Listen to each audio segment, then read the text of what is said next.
తెలుగు చిత్ర పరిశ్రమ దిగ్గజం నటుడు కోట శ్రీనివాసరావు కన్నుమూశారు. ఆయన వయసు 83 ఏళ్లు. ఎలాంటి పాత్రనైనా అవలీలగా పోషించగలిగిన నటుడుగా గుర్తింపు పొందారు. వయసు కారణంగా వచ్చిన పలు ఆరోగ్య సమస్యలతో ఆయన బాధపడుతున్నారు. ఆరోగ్యం విషమించడంతో తెల్లవారుజామున కన్నుమూసినట్లుగా కుటుంబ సభ్యులు తెలిపారు. స్టేట్ బ్యాంకులో పనిచేసిన సమయంలో నాటకాలు వేసేవారు. తర్వాత సినిమాల్లో అవకాశం దక్కించుకున్నారు. ఆహనా పిల్లంట సినిమా తర్వాత ఆయన వెనక్కి తిరిగి చూసుకోలేదు. ఓ దశలో 2-3 దశాబ్దాల పాటు కోటా శ్రీనివాసరావు లేని తెలుగు సినిమా ఉండేది కాదు. రాజకీయాల్లోనూ ఆయన తనదైన ముద్ర వేశారు. బీజేపీలో చేరి విజయవాడ నుంచి ఓసారి ఎమ్మెల్యేగా గెలిచారు.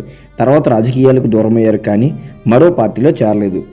కోటా శ్రీనివాసరావు కుమారుడు ఓఆర్ఆర్పై జరిగిన ప్రమాదంలో కన్నుమూశారు. అప్పటి నుంచి ఆయన మానసికంగా దెబ్బతిన్నారని ఇండస్ట్రీ వర్గాలు చెబుతుంటాయి. పరభాషా నటులకు ప్రోత్సాహం, తెలుగు వారిని చిన్నచూపు చూడటం వంటి అంశాలపై కోటా శ్రీనివాసరావు తరచూ తన అసంతృప్తిని వ్యక్తం చేసేవారు.